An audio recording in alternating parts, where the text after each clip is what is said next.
Well, let's get to Mike Everett, talk a little bit about the full forecast, not just about the heat we're going to experience tomorrow.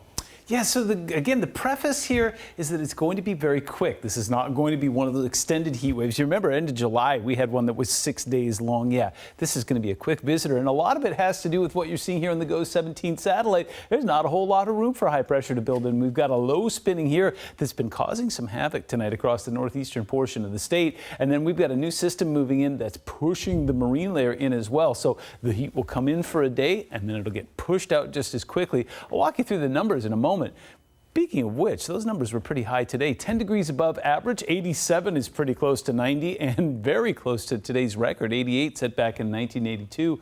45 is the overnight record. We weren't anywhere close to that, but we did get it down into the 50s. That's some open window sleeping weather. No rain in the gauges today. That could change on Saturday, and that sunset getting ridiculously early, 8:04. We still got a ways to go, but fall is definitely in our purview.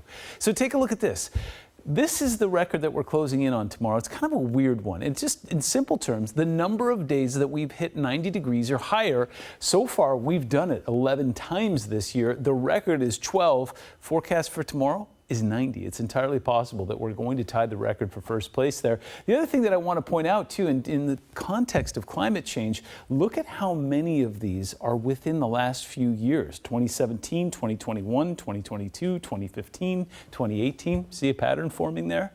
Take a look at this. So we were taking a look at that low that was off towards the north and east. Actually, if you look towards Rainier today, you could see some bubbling cumulus. There was even a little bit of lightning that fired along the south end there near Paradise. Happy to report now that the atmosphere is calmed and cooled a little bit. It's calming down there, but take a look at this. That low continues. Remember, this is significantly warmer air, and so it takes a while for this to settle down. You can see some swirling and still just a lot of lightning basically between Spokane and Colville. That will calm down eventually, but as you can see, it's pretty wound up right now. It's going to take a while. I was also seeing some lightning strikes earlier off towards Glacier Peak. Happy to report there's just some light rain there right now, but no more instability firing off the lightning. And a closer look, take a look at this from, again, basically from Spokane all the way up to the Canadian border. We're tracking lightning strikes, and it must be quite a show right now. Putting the future into motion here, we'll see a couple of things happening. Now, the coast will experience a very different day from the rest of us. You'll see that marine layer push way in. In fact, we could be tracking some drizzle basically from Neah Bay all the way down towards the Oregon state line. It will be warm all the way up and down Puget Sound and the I-5 corridor. By the time we get to about 11 o'clock tomorrow, again, we'll still see things kind of gray and cool along the coast, but it heats up in a big kind of way, basically all the way up again from Puget Sound all the way down towards Olympia there. Now, well, another thing that will happen is that low will still be in place and continue to swirl there and fire off some more instability. And as we've seen many times, a lot of times it doesn't follow the script there. So it's entirely possible we'll be tracking some thunder and lightning up towards the North Cascades again tomorrow.